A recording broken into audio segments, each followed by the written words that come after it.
Hello, welcome to my channel, Anglican Aesthetics. I wanted to record a video here on my commute home that is a response to the interview that Doug Wilson did with CNN. I've had him on this channel before, and as my viewers know, I'm interested in political theology, interested in engaging that conversation to provide a framework of thinking about how does Christianity engage culture. And I want to highlight first a few of the problems with the responses to Wilson that I've seen. And then second, highlight a way of thinking about some of the things Wilson said through the paradigm that I'm proposing, Christic Liberalism. So first, Wilson in the interview advocates for the running of the state according to Christian norms. He argues that every sort of political state is a kind of theocracy, and the question that matters is who's God?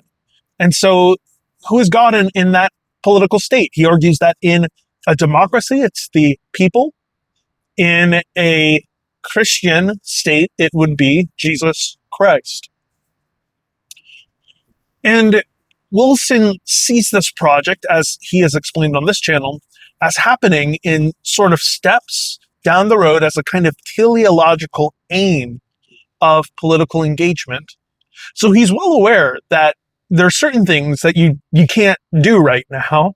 Like, for instance, he wouldn't advocate right now for tearing down all mosques legally through the imposition of law. That would come maybe, years into the future, 250 years into the future, when most people are Christians in his paradigm. But that means right now, Christians are advocating for policies that are moving culture along towards being a kind of Christian nation in which the law of God is the governing law of the land. Now, some of the responses to Wilson have said Wilson's trying to rule by power, he's trying to rule by the sword, impose Christianity by the sword, etc.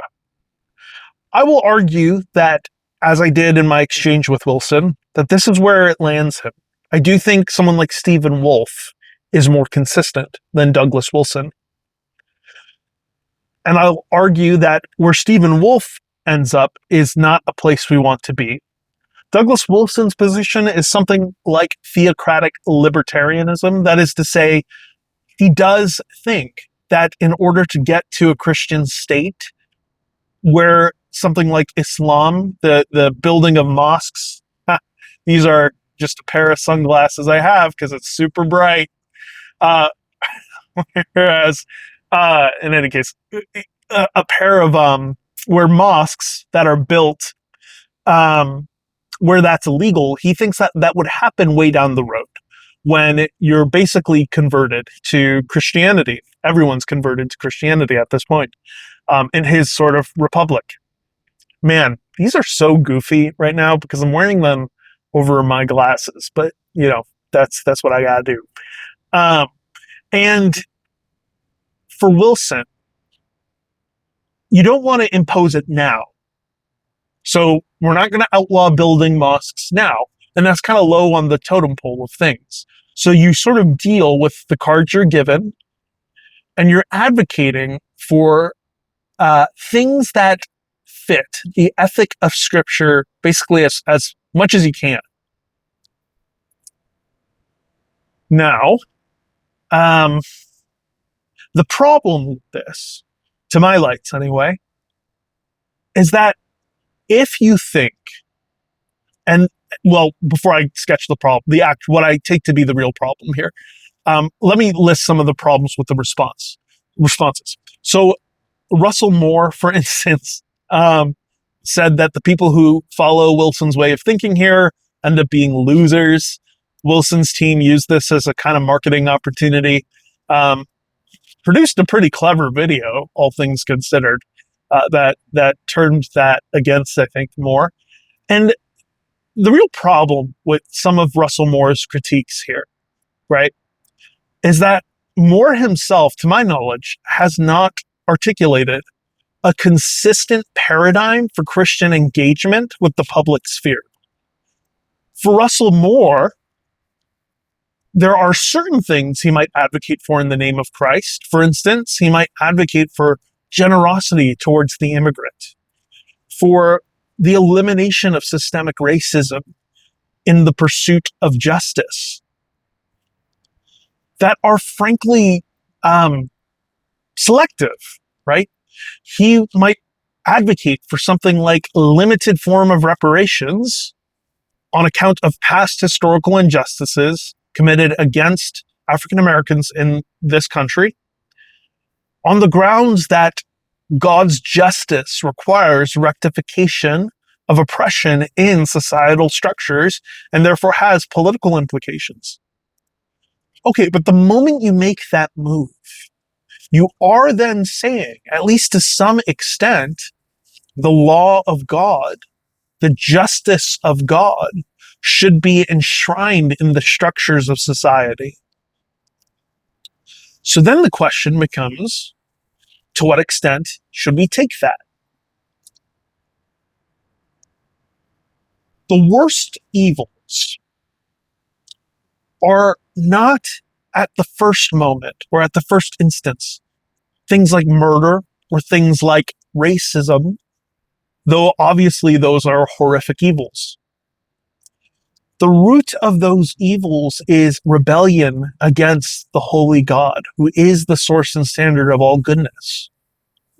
And so, if the source of those evils is rebellion against holy God, well, that evil of idolatry then ranks higher, right? So if you think the law of the land should impose the justice of God, and if we press that to its conclusion, well, stealing a Twizzler is punishable by law, but idolatry is not, right? Even though idolatry is worse, adultery is worse. Cheating on your spouse is worse than stealing a 5-cent Twizzler. But only one of those acts is punishable by law, stealing the Twizzler. And so on what basis do we punish stealing the Twizzler and not adultery? That's sort of the fundamental question underlying this whole discussion. What is the purpose of political law in relation to the law of God? Because that's going to determine, the answer to that question is going to determine how we engage the polis, how we try to relate the polis to the law of God. Okay, so I'm going to try to keep these off as much as I can. The problem with critiques from people like Russell Moore, or critiques from people like Kevin DeYoung, is that they don't seem to advocate for a consistent paradigm that provides Christians a way of engaging culture. And here's the second problem.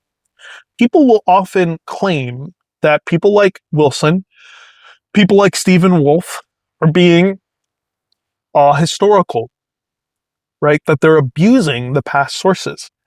But here's the problem. European Christendom did sort of see a large swath of continuity between the power of the state and the church. Okay? Anglicanism is a really good instance of this, right? The Church of Scotland is a good instance of this. Heresy was punishable by death. And some people will look at this, right? Certain non-Christians will say, okay, well, that just shows why religion is a problem. What they don't realize is that religious structures that did that sort of thing we're drawing on prior traditions of political thought from people like Aristotle or Plato that thought that the government's role was to facilitate the common good. But think about this. If we say, well, yeah, that is the government's role. Okay, the common good is particular. The nature of goodness is not something we all agree about, right? We all have different ideas of what the nature of the good is. So if you say the government is for the imposition of the good, of the vision of the good life, you're inevitably going to impose a particular vision of the good life.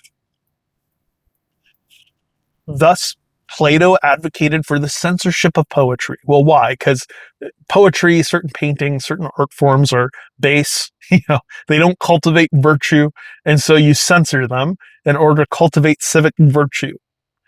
So the Christians who do this are not alone in saying, okay, well, the government is for the imposition of the good, of the common good, of the good of the community. And the good of the community is particular. It has content that's particular, which, is defined from whatever sort of coherent story of the world you live by. And as such, Muslims did this, the pagans did this, where religious freedom didn't exactly look the way it does today.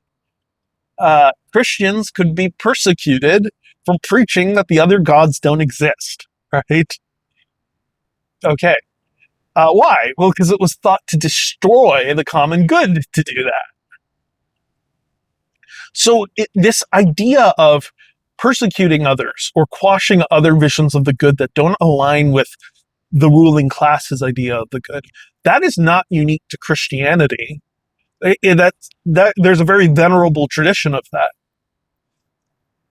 Okay, well, here's the problem with that. If you press it to its logically consistent point, Wilson, I don't think, does this. Wilson will say, okay, well, for now, we'll punish it.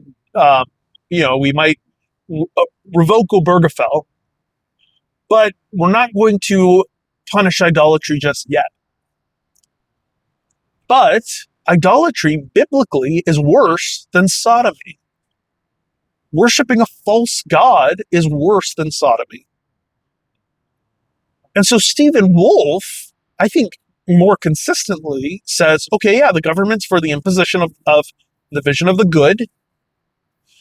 And consequently, it should, if we punish certain evils like stealing, right? Well, shouldn't we punish the evils that are worse than that? Okay. So shouldn't we punish things like idolatry if idolatry is indeed worse than stealing a Twizzler?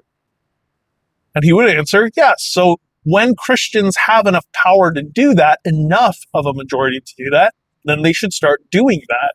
And it doesn't matter if people don't like those laws, right? Just like it doesn't matter if someone regrets or doesn't like the fact that they can't marry 4 women in America, right? Then, too bad.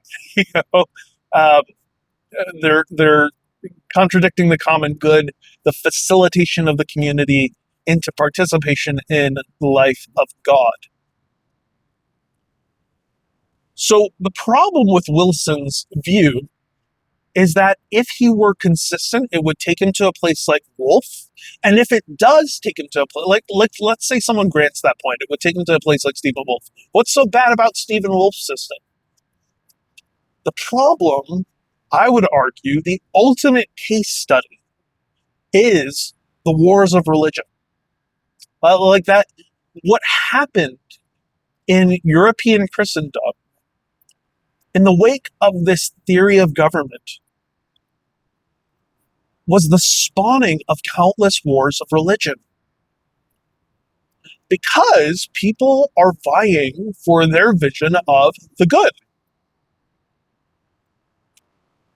And to some extent, that's consistent, right? Like, if you're a Baptist, and you think you're a sacramental kind of London Baptist type, and you think Anglicans are depriving their babies, right, of the grace of regeneration as an adult, or sealing, baptismal sealing as an adult, or whatever, then arguably you think those parents are doing an injustice to their children.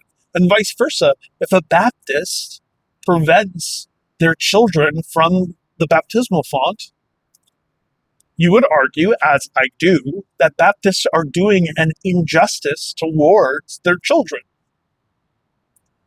And so you invoke the sword against other Christians. And this, I would argue, is where the fundamental incompatibility of someone like Wolff's vision, which I think is just basically Wilson's vision made consistent. This is the problem with where it leads. It leads to Christians killing other Christians or persecuting other Christians with the sword. And that contravenes the mandate of the visible church to be one with each other through our love for one another. So the means and the norms of cohesion are obviously torn apart when a Christian is persecuting another Christian.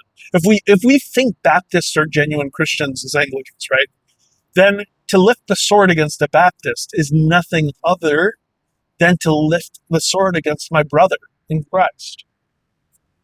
That's problem number one. Problem number two is that this does lead to the coercion of religious faith. Now, what's common in the political tradition is the recognition, generally, at least under Protestant political theology, it gets harder with Roman Catholic political theology to say this, but with Protestant political theology, there is this acknowledgement that the governor cannot say, if you don't get baptized, you're going to die. I'm going to kill you. Now, again, there were times, especially in Roman Catholic history, where this was done. But generally speaking, in Protestant political theology, it was understood that faith itself cannot be coerced.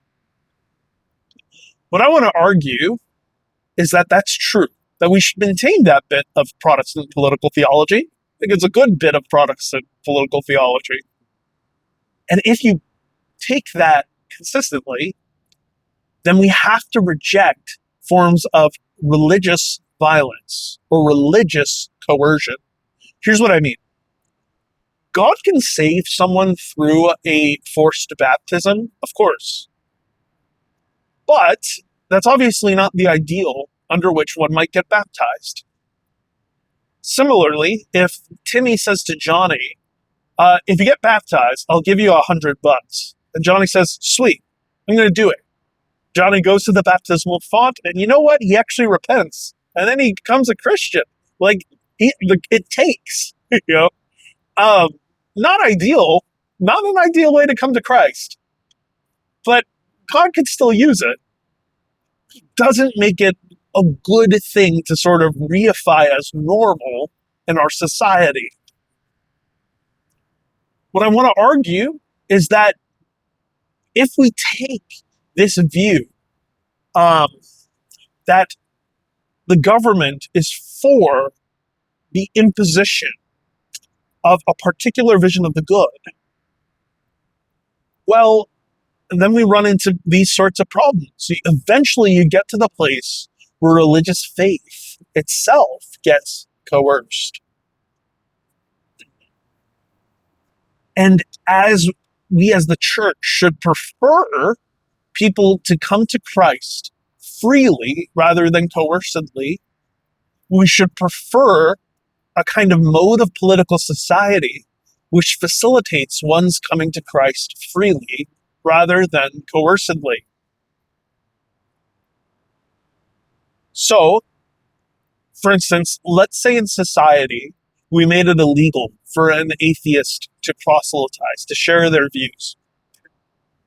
The problem with this is that it makes it politically disadvantageous to be an atheist, right? And politically sort of advantageous to be a Christian. We might say, okay, well, if you neglect to go to church, that's an evil, and it is, right? And it's bad for you. And it is an injustice to not take your kids to church or this sort of thing, right? We sort of classify it as a form of neglect. Then what happens is that people's livelihood is now tied to the assent of faith.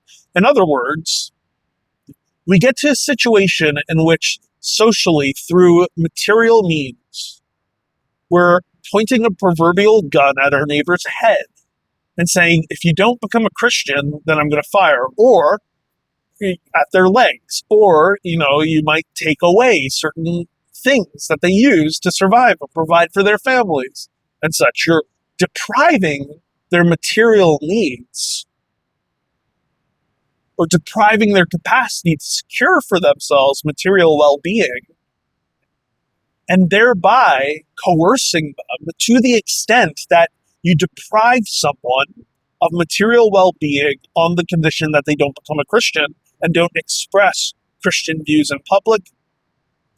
And, if they're a non-Christian, don't live out in accordance with those views. So it inevitably becomes a form of material coercion. Now, what's the alternative here? Well, Christic Liberalism draws on both older political traditions and on classical liberalism to suggest a theological ground for a liberal society. Now, a liberal society is not a leftist society. That's not what I'm talking about. By liberalism, I'm talking about freedom. Political freedom is the ability to act without external factors impeding your action, with the proviso that your action cannot itself aim at the restriction of the freedom of another. Your action cannot itself restrict the freedom of another. At least it shouldn't. That's the goal of a liberal society, is that it grants you what I call political freedom, which I'm distinguishing from true, robust freedom. But political freedom is the ability to act without external forces impeding your action, and you're able to act to the extent that your actions themselves don't impede the action of others. Okay? That's sort of political freedom. Classical liberalism sees the government as ordered towards securing that good for its people. And certain requisite things, right, are needed, like life, liberty, property, right? You should have a right to what you work to create. It's the idea. If I build a house from logs, I should have a right to the fruits of my labor, because it's an expression of the exercise of my agency. So these sorts of things are envisioned as preconditions to secure a liberal society. Christic liberalism is somewhat different. It argues that the mission of the church, given that our mission is to encourage the nations, to facilitate the nation's free assent to Christ as Lord, we want to secure in the structures of society the conditions under which that is most robustly possible, and punish injustices to the extent that it violates or impinges that sort of freedom, the kind of freedom needed to assent to Christ. So it's more modest than aiming at political freedom, right? If you're a classical liberal, you think the government is for the enabling of freedom to the extent that it does not impinge on the freedom of another, then there should be no problem, right, with polygamy or polyamory. Okay? But I want to argue, I don't think we actually need those things in our society to be legal. I personally obviously think it's good that it's not, but on what basis can I say that? Well, I'm advocating for the freedom needed, a kind of robust space of agency needed to give a free assent to Christ. Okay. So what are the foundations of Christic liberalism? I would point you to my interview with Javier Bergomo that I've done on this, but to rehash some of the points I've made there. The foundations are as follows. From the classical tradition, I've argued that what a government is a people that, or what a state is, nation is rather, is that um, is a people that have structured a common life around a constitutional form. A constitutional form is a form that could be reified into law, into written law. It doesn't always have to be, but it's a kind of set form uh, by which a people covenants to live under, right? If we share a form of common life, if I share a form of common life with my neighbor, there are certain rules that I have to assent to that structure that common life. And those rules are going to sort of be a kind of code. A constitution is that kind of code writ large. It's a form of common life that we agree to live under that renders our common life possible. And so if I share a common life with my non-Christian neighbor, the question I want to ask, and the question we need to ask as the church is, what form of common life do we want to share with our non-Christian neighbors? And what would best facilitate that form of common life?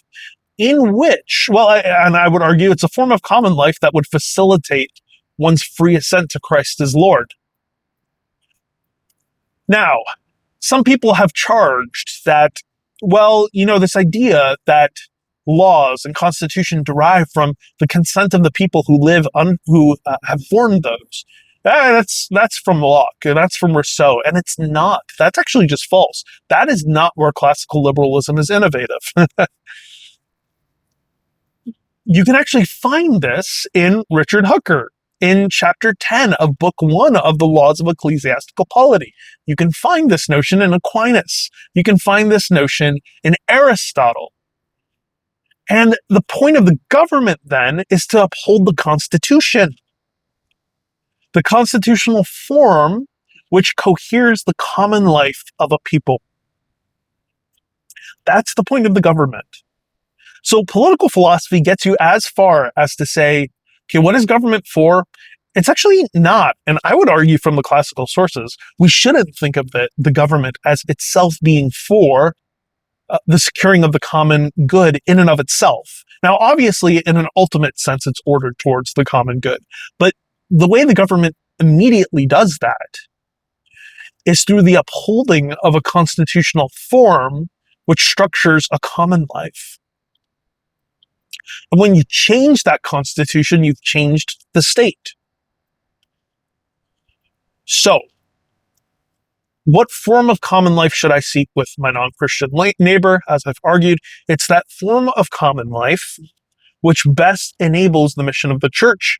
And the mission of the church is to elicit the free assent of all people to Jesus as Lord. Okay, so those are some of the foundations there. Now, why is securing the freedom of faith needed to this? Well, of course, because I'm looking to secure the free assent of my non-Christian neighbor to Christ, right?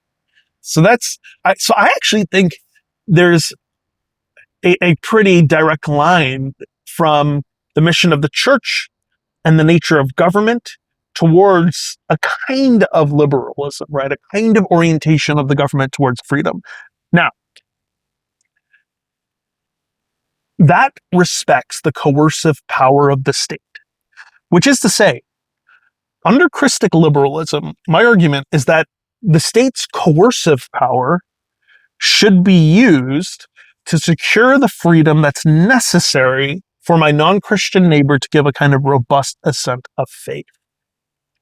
Now, There are a number of things that are going to be baseline essentials to that. I think religious liberty is one of them. That seems pretty intuitive. But there are other things that aren't as obvious, right? Access to polygamy is not as obviously needed for a free, robust assent of faith. We're not complaining about it, in other words, in our society. Now, Aquinas argues, interestingly, even though he thinks the government's law is for the facilitation of virtue, Aquinas argues that that also takes place in steps. In other words, the magistrate takes into account the weakness of the people. Okay, well and good. I think that's fair. That's a good principle. And consequently, I would argue, Christians look around them and say, okay, where is this? I'm sharing a common life with this non-Christian people. Where are they at? What things can we bear to make illegal that conform with Christ, that conform with the good, but also allow for the sort of a robust, free assent of faith? I would argue we seem to be doing just fine without polygamy being legal, and so let's keep it illegal, right? So things like that. So it seems to me like there are certain things that we don't need in order to give a free assent of faith. Religious liberty, on the other hand, is one of the things I would argue we seem to need. I think we do need it to give a free, kind of robust assent of faith. So the coercive power of the state under Christic liberalism is for the securing of that freedom requisite to give the assent of faith to God. Now, Sean, but don't you agree that the government does, at least in some way, tend towards the common good? At least it should. And of course I do. I'm arguing that the coercive power of the state is facilitating a common life, which enables the mission of the church, and the mission of the church is ultimately that which brings about the common good. Now, on the other hand, what is the non-coercive power of the state for? The non-coercive power of the state, I would argue, is where the Christian magistrate can sort of be kind of explicitly Christian. There are plenty of things the government does which doesn't involve punishing people for violations of the freedom of another. For instance, suppose you're a mayor and you have an amount of allocated funds, and you can use those funds either to build a civic center for the arts or to sponsor a pride parade. As a Christian magistrate, I would argue, use it for the Center for the Arts, because I agree that the government, in its general overarching action, should tend towards the common good. So in that sense, there's a lot of overlap between Christic liberalism and the older political tradition, rather than classical liberalism. I think classical liberalism has more discontinuity. But with Christic liberalism, there's a lot I'm pulling on, right? I'm saying, yes, the government actually is oriented towards the common good in a kind of ultimate teleological sense. I agree there, but I'm arguing that the common good is actually brought about through the mission of the church, and the government, therefore, facilitates the kind of common life. At least as Christians, we should want the government to facilitate the kind of common life which best enables the mission of the church.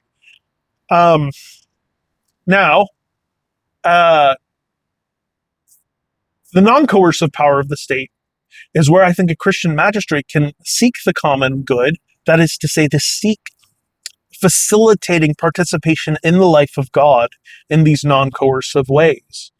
The Christian magistrate should seek to inculcate the culture with elements of truth, goodness, and beauty, because those things create categories in the heart for seeing and savoring the beauty of Jesus Christ, who is the sum and summit of all truth, goodness, and beauty.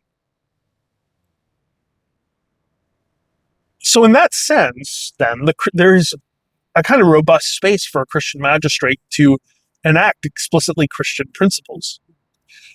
So, I am not arguing that, well, the law isn't for morality. I think it obviously is to some extent. All of us think that. I'm arguing, though, that the scope of moral issues that the government uses coercive power for is narrower than what Wilson or Wolf would want to argue for.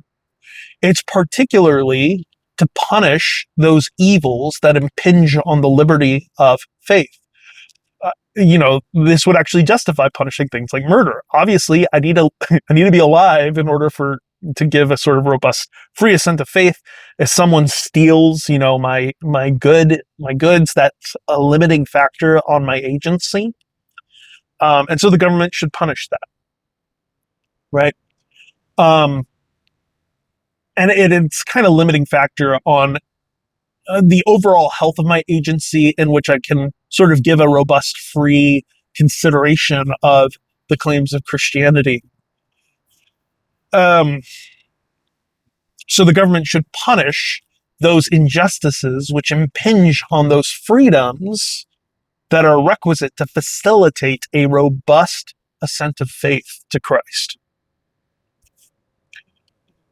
On the other hand, the non-coercive power of the state is where a Christian magistrate, guided by a particular vision of the common good, can seek, in accordance with the frame of the people that the magistrate governs, to shepherd that people towards Christ via the true, good, and beautiful.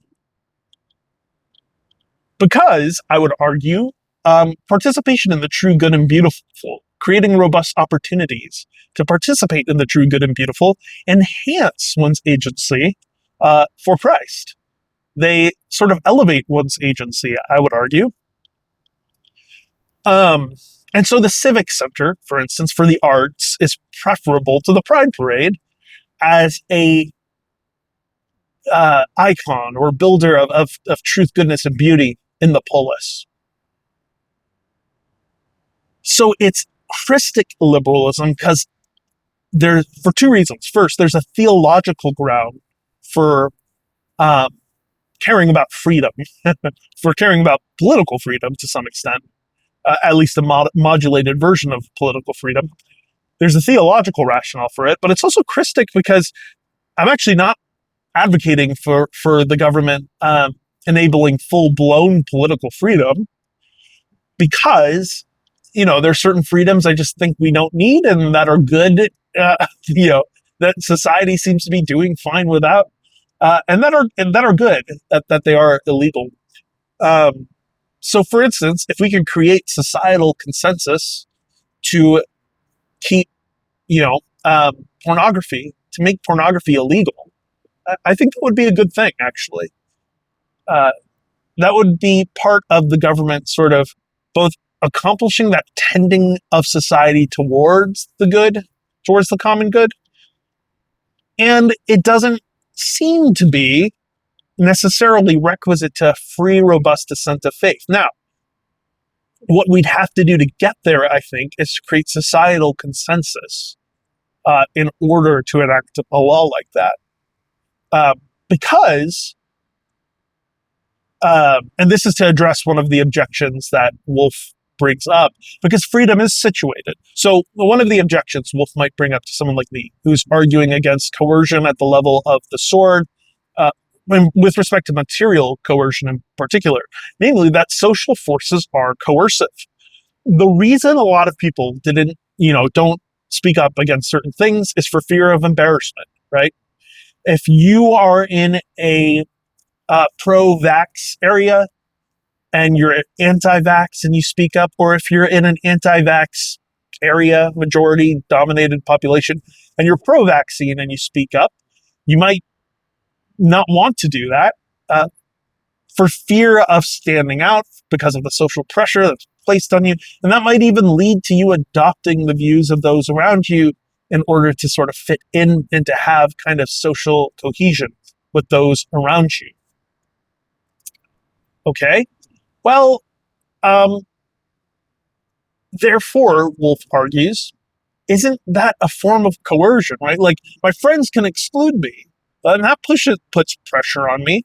Well, the fundamental difference there is that does not pertain to the material physical conditions under which freedom is exercised, but more so the social and immaterial dynamics in which freedom is exercised. And so, yes, that form of coercion is an inevitable part of being human,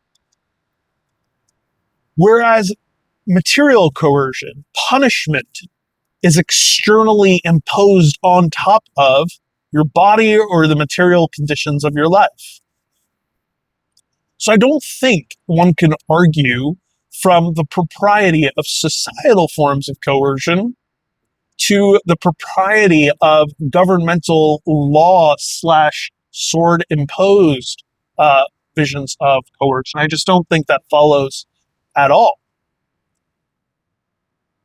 But could one argue for the could they argue for the idea that the law is kind of a institutional reification of societal dynamics? And to some extent it is, but that still doesn't mean that it that fact justifies the imposition of, at least not alone, the imposition of the sword towards the material well-being of an individual. Again, we're societally situated and we're social creatures, and so those dynamics are just kind of an inevitable part of being human. So the issue isn't with governmental coercion as such. The issue is restricting the scope of governmental coercion in order to preserve a form of common life that best enables the mission of the church. And consequently, I would advocate for the right of my Muslim neighbor to, build a mosque or whatever, right? Now, I would try to obviously deter them by convincing them, persuading them towards Christ. I don't want, mosques to be built in our community because I love my neighbor.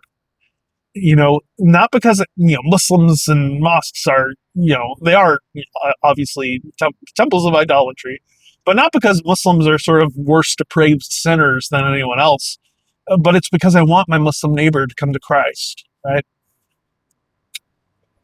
Okay, so that's the general sketch of Christic liberalism. I hope that made some sense. I do actually want to do a more formal presentation on this on my channel. And I fully intend to as I dive more into political theology. But I hope that was helpful as a kind of overview. Go ahead and let me know what you think. Like and subscribe and share. And my hope is that this gives you a sense of our differences, my differences with someone like Wilson. I would also encourage you to watch our dialogue. Thank you so much for watching. God bless.